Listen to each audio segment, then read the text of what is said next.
आपके नॉलेज में है इस मुलाकात का? वो कहते हैं उस मुलाकात में भी आप लोग पता नहीं क्या करने आए थे और आप क्या करके चले गए। तो एक डबल गेम कोई था जेयूआई के साथ, जो कि पीटीआई ने उस वक्त भी कोई अपने कार्ड्स ठीक ना खेले और आपने देखा। खैर सगाली का तो उन्होंने दिया आपको पैगाम, ये रिजर्व सीट्स वाले मामले पे उन्होंने रिव्यू पिटिशन फाइल नहीं की अपने नुकसान के बावजूद। तो ये तमाम चीज़ें तो आपके सामने थी। क्या हुआ था? और अभी कैसर साहब भी आपको कह रहे हैं आप इनके साथ बैठ जाते अगर, या आपकी इनके साथ कोई परमानेंट सेटिंग हो जाती तो आपकी जो पार्टी पे एक सवाल है वो इस तर्ज का ना होता।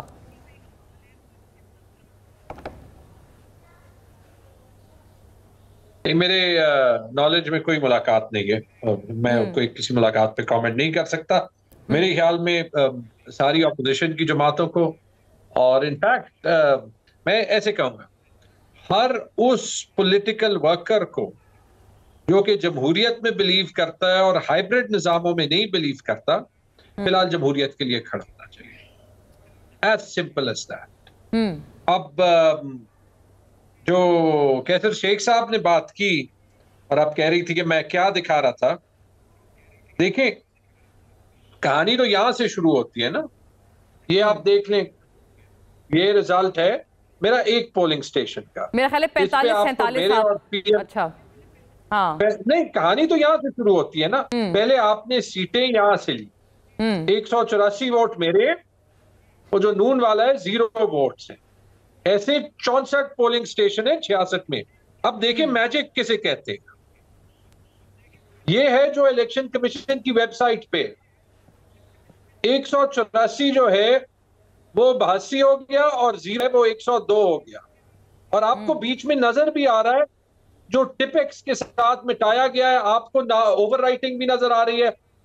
ये एक पोलिंग स्टेशन पे दिन कितने हो गए इलेक्शन को? इनको तकरीबन 500। इतना ऑब्वियस सबूत हो, या तो ये मैंने खुद से बनाया, मैंने खुद से नहीं बनाया तो बता दे कि 500 दिन बाद जो कानून कहता है कि 180 दिन में फैसला होना है और 500 दिन बाद केस शुरू नहीं हुआ, जजेस बदल गए, एडहॉक जजेस आ गए, तनख्वाहें ले रहे हैं, पहली हेयरिंग नहीं शुरू की, तो बता दें कि चोर कौन है और बता दें कि जो है वो ज्यादती कौन कर रहा है और कानून कौन तोड़ रहा है। नंबर 1। नंबर 2, रिजर्व सीट्स की बात हो गई, ठीक है। जस्टिस मुनीर से लेके जो डोगर कोर्ट्स होते थे मुशर्रफ के वक्त में, बहुत लंबी तारीख है जिस तरीके से हमारी जो सुपीरियर अदालतें हैं उन्होंने जो है वो अदालती निज़ाम का बेड़ा गर्क किया। 26वीं आईनी तरमीम के बाद एक और तारीखी दौर सही।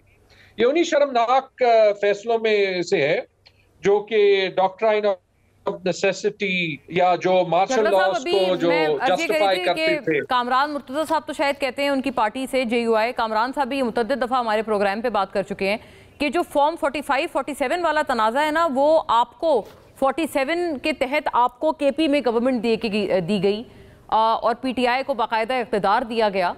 तो ये तनाज़ा है ना, कई जगहों पे आपके खिलाफ है, आपको सूट भी कई जगहों पे करता है, और जिस जगह पे आपको सूट करता है दैट इज़ केपी प्राइमरीली, वहाँ पे आप लोग कोई हल्के नहीं खुलवा रहे, कोई ऑडिट नहीं करवा रहे, जबकि जेयूआई का ये मुतालबा है कि वहाँ पर उनको हराया गया है, आपको प्रेसिडेंस दी गई है, और वो कई हल्कों पे ये कर चुके हैं एक मुतालबा।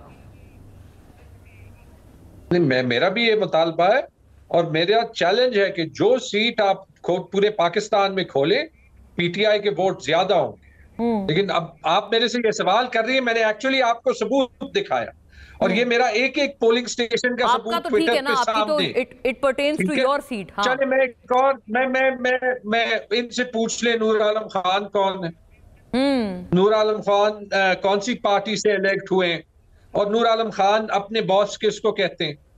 और जो उनके 28,000 वोट थे, 38,000 वोट थे, वो 1,28,000 या 1,38,000 क्यों बन गए? लेकिन इस पे जरा होल्ड करें। मैं बिल्कुल एग्री करता हूं, मेरे ख्याल में बहुत पहले जो है वो खैबर पख्तूनख्वा में एक इलेक्शन इंक्वायरी होनी चाहिए थी और आज भी होनी चाहिए। मैं अंदर अपने पार्टी के कहता हूं, मैं पब्लिकली कहता हूं, क्योंकि ये कम अज कम है यार। मुझे, आपको भी पता है, मुझे भी पता है, कैसर शेख साहब को भी पता है और जेयूआई वालों को भी पता है, ना मुझे सीट वापस मिलनी है ना किसी और को मिलनी है। लेकिन पेशावर की मिसाल ले लें, हमसे 8 प्रोविंशियल 1 नेशनल सीट ली गई है। एक ओपन इंक्वायरी करा दें, जाके जो वहां पे जिना पाक है वहां पे बिठाएं एक इंक्वायरी कमीशन को। इंक्वायरीज एक्ट मौजूद है, हाई कोर्ट अच्छा, कभी नहीं अगर करेगी। ये इंक्वायरी गंडापुर साहब के तहत करें। वॉच में जाहिर होगी ना। बात सुन ले। एक 1000 प्रिजाइडिंग ऑफिसर्स हैं पेशावर में, तो आज हमारे बच्चों को तालीम हमारे स्कूलों में जो है वो पढ़ा रहे हैं। कैसे हो सकता है कि उन्होंने 2-2 फॉर्म साइन किए? मेरा मानना है नहीं किए। एक एक को लाए सामने, उनसे जो है वो अटेस्टेड मैसेज ले। ठीक हो गया, आपकी वेरी फेयर आपकी डिमांड है, ठीक है, आप एक अग्रीव पार्टी है। पर झगड़ा साहब, ये जो प्रोसेस है ये सीएम केपी नहीं करना है ना, जिनके हवाले से देखिए क्यों, ये इमरान खान ने 3 बार कहा है, मोना इमरान खान ने 3 बार कहा है, इंस्ट्रक्शंस आई हैं, बैरिस्टर गौहर के साथ टीओआर्स हमने फाइनलाइज किए हैं, टीओआर्स मौजूद हैं। अब इससे ज्यादा मैं पार्टी के अंदर भी कुछ नहीं कह सकता। मैं कहता रहूंगा, और मैं पब्लिकली इसलिए कहता रहूंगा क्योंकि एज अ सिटीजन भी है मेरा राइट। उसको छोड़े, हम डिबेट क्या करेंगे, लेकिन आए रिजर्व सीट्स पे ना। ये पीटीआई की क्या गलती है? हम क्यों इस मुल्क में विक्टिम्स को ब्लेम करेंगे? केपी की असेंबली से बेहतर मिसाल नहीं है।